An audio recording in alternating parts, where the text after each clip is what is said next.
lecture we are going to see about the second colligative property, that is boiling point elevation. It is denoted by delta TB. Notation काय आहे, symbol आपण काय देतो, elevation in boiling point किंवा boiling point elevation, याला delta TB.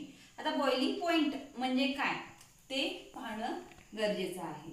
Boiling point, तुम्हाला question विचारला boiling point म्हणजे काय, तर तुम्ही काय म्हणणार, लगेच उकळणं किंवा उत्कलन, ह्याला बॉइलिंग पॉइंट म्हणायचं. पण डेफिनेशन बॉइलिंग पॉइंटची कशी आहे, किंवा आपण लास्ट इयर मध्ये प्रॅक्टिकल केलं होतं, एखाद्या लिक्विडचा आपण बॉइलिंग पॉइंट कशा पद्धतीने कॅल्क्युलेट करतो हे आपण काय केलेलं, पाहिलेलं होतं.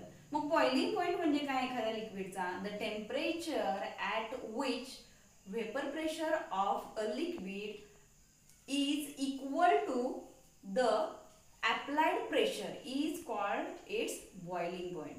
Boiling point म्हणजे काय, व्हेपर प्रेशर त्या लिक्विडचं हे कुणाबरोबर लागणार आहे, अप्लाइड प्रेशर, आपण किती प्रेशर अप्लाय केले त्याच्याबरोबर आलं तर त्या लिक्विडचा तो बॉइलिंग पॉइंट आहे असं आपण काय करतो, म्हणतो.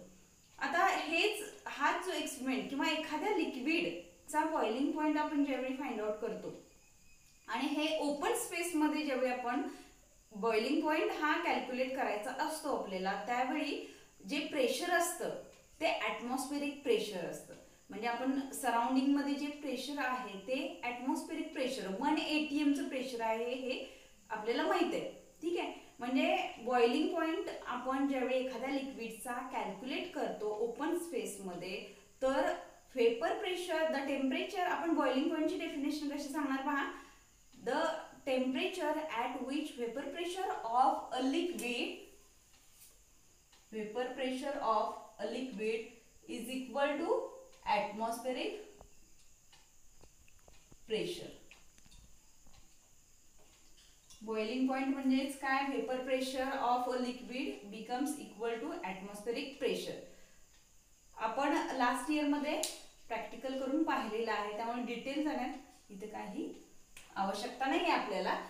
आता आपण काय बघायचं आहे, vapour elevation in boiling point किंवा बॉइलिंग पॉइंट इलेव्हेशन म्हणजे काय.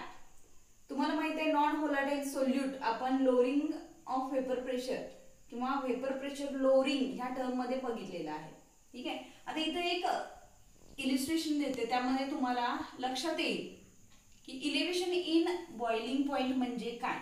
इथं मी काय घेतलेलं आहे, वॉटर घेतलेलं आहे, आणि वॉटर नेहमी काय करायचं आहे, न्यूमरिकल मध्ये जर आलं तर ते प्युअर सॉल्व्हंट आहे हे आपण काय करायचं, कन्सिडर करायचं. फक्त वॉटर असेल तर ते काय असणार आहे, प्युअर सॉल्व्हंट असणार आहे. आणि त्याचं प्रेशर हे काय आपण कन्सिडर करतोय, P1 नॉट न प्युअर प्रेशर, प्युअर सॉल्व्हंटचं प्रेशर हे आपण कन्सिडर करतोय.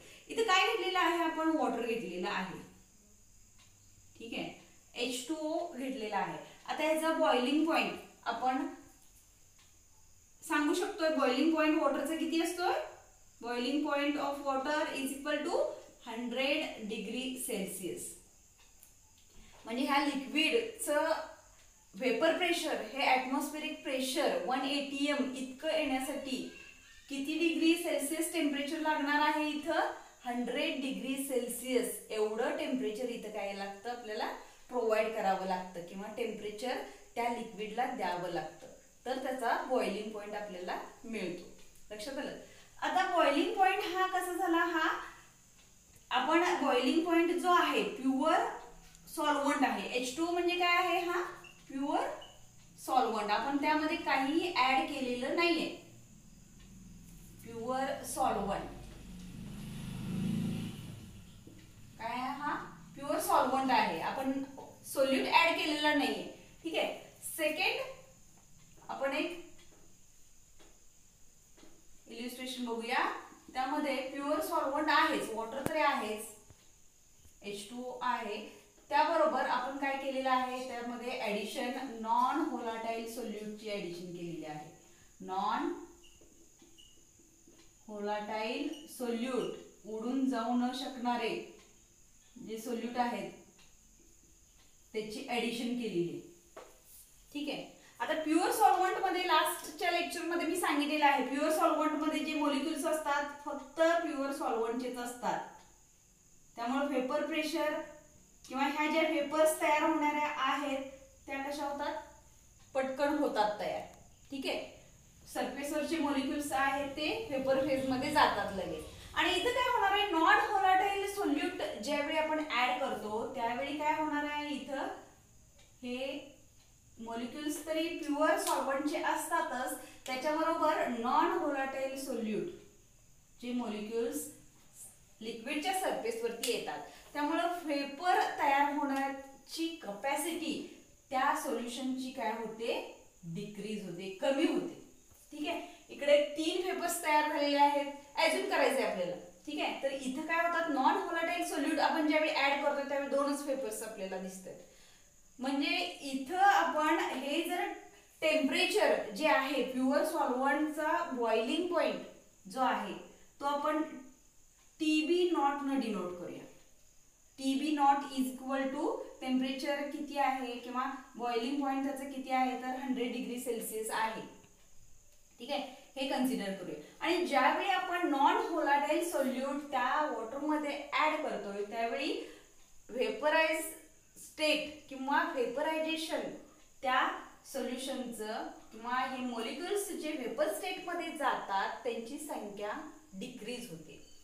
त्यामुळे ऑब्विसली इथं टेम्परेचर काय होतं, जास्त आपल्याला प्रोव्हाइड करावं लागतं, म्हणजे ते व्हेपर स्टेट मध्ये जातात. म्हणजे इथं आपल्याला टेम्परेचर इन्क्रीज करावं लागतं. आणि हे टेम्परेचर जे आहे ते बॉइलिंग पॉइंट ह्या लिक्विडचा आपण कन्सिडर करूया, अज्यूम करायचं आहे 150 डिग्री सेल्सिअस इतका आहे, हे अज्यूम करूया. आता इथं हे टेम्परेचर जे आहे ते TB न डिनोट करूया आणि हे किती आहे म्हणून सांगितलंय 150 डिग्री सेल्सिअस. ठीक आहे, देन डेल्टा TB म्हणजे काय, हे इन्क्रीज झालेले टेम्परेचर आपण ज्यावेळी non volatile solute pure solvent मध्ये ऍड करतो. हे आहे प्युअर सॉल्व्हंट, वॉटर हे प्युअर सॉल्व्हंट आहे. आणि नॉन व्होलाटाईल सोल्यूट ज्यावेळी आपण ऍड करतोय, नॉन व्होलाटाईल सोल्यूट म्हणजे काय, इंटरमोलिक्युलर फोर्स ऑफ अट्रॅक्शन त्यामध्ये जास्त असतं. ठीक आहे, मॉलिक्युल्स नॉन व्होलाटाईल सोल्यूटचे कसे असतात, अशी जवळ जवळ असतात आणि ते लगेच वेपर फॉर्म मध्ये जात नाहीत. त्यामुळं तिथं त्यांना टेम्परेचर जास्त प्रोव्हाइड करावं लागतं, त्यावेळी त्याचा आपल्याला बॉइलिंग पॉइंट हा मिळणार आहे. कारण हे इथले मॉलिक्युल्स जे आहे त्यांच्यामध्ये अट्रॅक्शन जास्त असल्यामुळं ते व्हेपर फेज मध्ये जाण्यासाठी त्यांना जास्त कालावधी लागतो, वेळ जास्त लागतो आणि मग ते व्हेपर फेज मध्ये जाणार आहे. लक्षात आलं. आणि इथले मॉलिक्युल्स कसे असणार आहेत, असे लांब लांब असणार आहेत, त्यामुळे हे प्युअर सॉल्व्हंटचे लगेच व्हेपर फेज मध्ये इथे जातात. त्यामुळे लगेच बॉइलिंग पॉइंट आपल्याला 100 डिग्री सेल्सिअस मिळालेला आहे. पण नॉन व्होलाटाईल सोल्यूट ऍड केल्यानंतर बॉइलिंग पॉइंट काय झाला, वाढला. ठीक आहे, आणि तो आपण कशाने डिनोट केलाय, TB ने डिनोट केलेला आहे. मग डेल्टा TB म्हणजे काय, इलेव्हेशन इन बॉइलिंग पॉइंट किंवा बॉइलिंग पॉइंट इलेव्हेशन म्हणतो. ठीक आहे, लास्टच्या टेक्स्टबुक मध्ये इलेव्हेशन इन बॉइलिंग पॉइंट ही टर्म होते. आता फक्त वर्ड एक्सचेंज केलेले आहे. Delta TB is equal to आपण काय लिहू शकतो, कोणाचा इथं डिफरन्स, डेल्टा TB म्हणजे हा डिफरन्स आहे, TB मायनस TB नॉट. लक्षात आलं. डेल्टा TB म्हणजेच काय, boiling point elevation is equal to TB minus TB not. It is the difference between temperature of solution and temperature of pure solvent. लक्षात आलं. आता इथं तुमच्या लक्षात आलं असेल की डेल्टा किंवा TB नॉट हा काय आहे, लेस आहे किंवा TB नॉट हा लेस आहे कुणापेक्षा, TB पेक्षा. TB is greater than TB not. Pure solvent पेक्षा हा सोल्युशनचा बॉइलिंग पॉइंट किंवा टेम्परेचर इथं जे आहे सोल्युशनचं हे जास्त आपल्याला बघायला मिळतं. आणि एकच रिझन आहे त्याच्या पाठीमागचं, आपण काय करतोय, नॉन व्होलाटाईल सोल्यूट ऍड करतोय. आता ग्राफिकल रिप्रेझेंटेशन आपण पाहायचं. Let us compare the vapour pressure of solution and vapour pressure of solvent by graphically representation. Graphically आपण कशा पद्धतीनं वेपर प्रेशर सोल्युशनचं आणि सॉल्व्हंटचं इथे दाखवलेलं आहे ते आपल्याला दिसून येते. आता इथं हा जो कर्व दिसतोय, सॉल्व्हंटचा एक कर्व आपल्याला मिळालेला आहे. AB हा सॉल्व्हंटचा कर्व आहे आणि CD हा सोल्युशनचा कर्व आहे. पहिल्यांदा आपण हे समजून घेऊया, हा ग्राफ कशा पद्धतीने काढलेला आहे किंवा एक्स ऍक्सिस वरती काय आहे आणि वाय ऍक्सिस वरती काय आहे.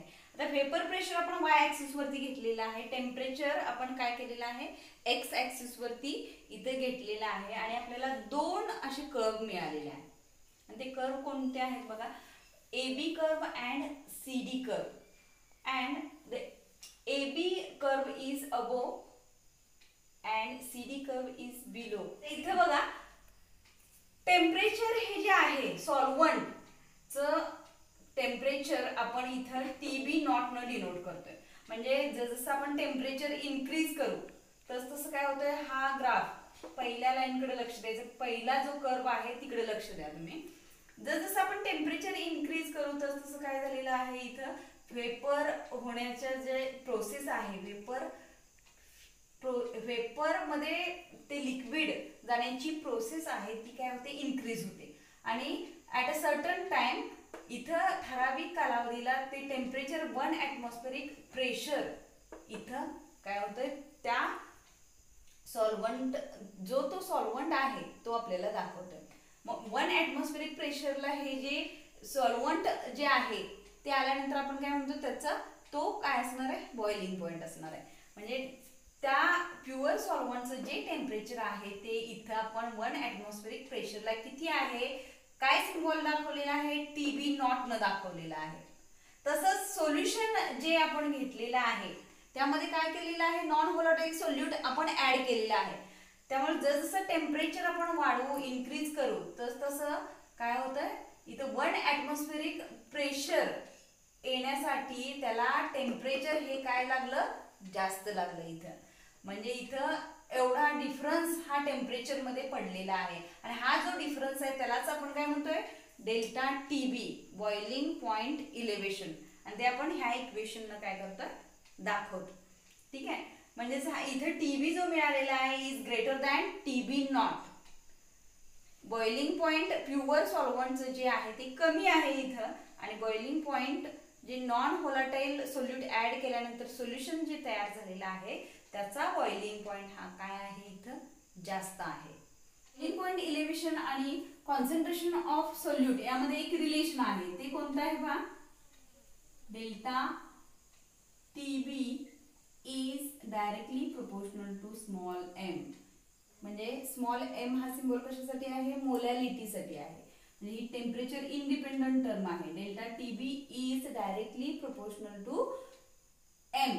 ठीक आहे, प्रोपोर्शनॅलिटी कॉन्स्टंट इथं आपण घालूया delta TB is equal to KBM. आणि हा प्रोपोर्शनॅलिटी कॉन्स्टंट जो आहे तो म्हणजे बॉइलिंग पॉइंट इलेव्हेशन किंवा त्याला आपण काय म्हणू शकतो इब्युलिस्कोपिक कॉन्स्टंट.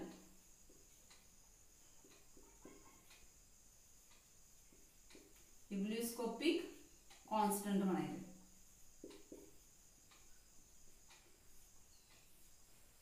हा जो KB आहे त्याला काय म्हणायचंय molar elevation constant or ebullioscopic constant असं म्हणायचंय.